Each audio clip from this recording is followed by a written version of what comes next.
nächtelang. Eingefriermomente.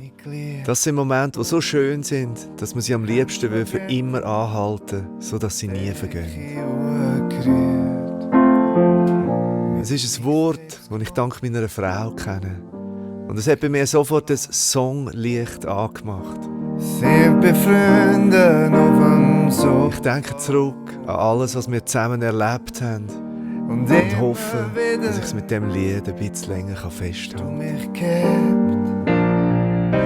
Und deine Stimme hat in mein Ohr geflüstert. Ich hoffe, die Zeit